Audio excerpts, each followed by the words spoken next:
بسم اللہ الرحمن الرحیم۔ شروع اللہ کے نام سے جو بڑا مہربان نہایت رحم کرنے والا ہے۔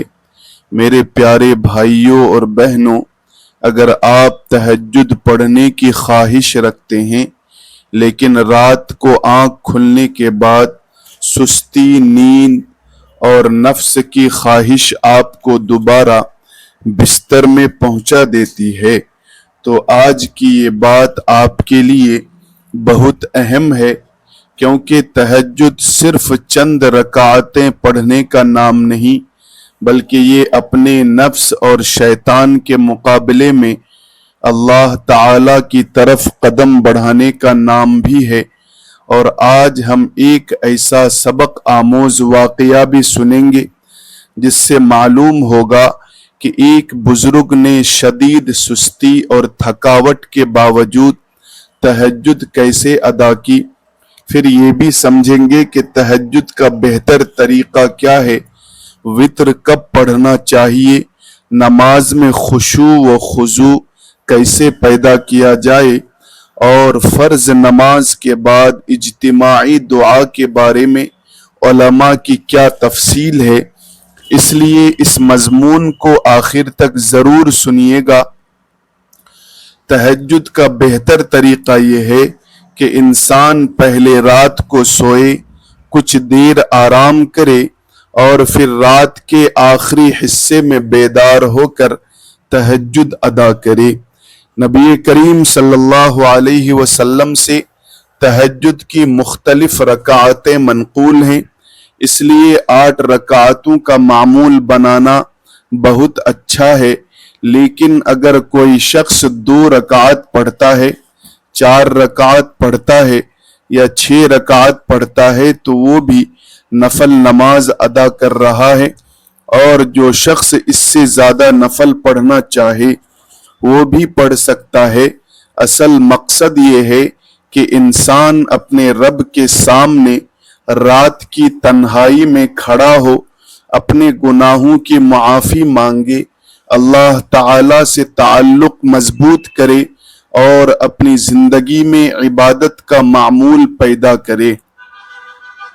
وتر کے بارے میں یہ بات یاد رکھنی چاہیے کہ اگر کسی شخص کو یقین ہو یا غالب گمان ہو کہ وہ رات کے آخری حصے میں تہجد کے لیے ضرور اٹھ جائے گا تو اس کے لیے بہتر ہے کہ وتر تہجد کے بعد آخر میں پڑھے، کیونکہ نبی کریم صلی اللہ علیہ وسلم نے رات کی نماز کو وتر پر ختم کرنے کی ترغیب دی ہے۔ لیکن اگر کسی شخص کو اندیشہ ہو کہ شاید آنکھ نہ کھلے، نیند غالب آ جائے اور تہجد کے لیے بیدار نہ ہو سکے تو اسے چاہیے کہ سونے سے پہلے وتر پڑھ لے۔ پھر اگر رات میں آنکھ کھل جائے تو تہجد کے نفل پڑھ لے، دوبارہ وتر پڑھنے کی ضرورت نہیں۔ اب ایک سبق آموز واقعہ سنیے۔ ایک بزرگ کا معمول تھا کہ وہ روزانہ پابندی کے ساتھ تہجد ادا کیا کرتے تھے۔ ایک رات طبیعت خراب تھی، جسم میں تھکاوٹ تھی اور بیماری کی وجہ سے بدن بہت بوجھل تھا۔ تہجد کے وقت آنکھ کھلی تو طبیعت نے بالکل ساتھ نہیں دیا۔ دل چاہا کہ آج رہنے دیا جائے، آج طبیعت بھی خراب ہے، کل سے دوبارہ معمول شروع کر لیا جائے گا۔ لیکن یہی وہ وقت تھا جب نفس اور شیطان انسان کو عبادت سے روکنے کی کوشش کرتے ہیں۔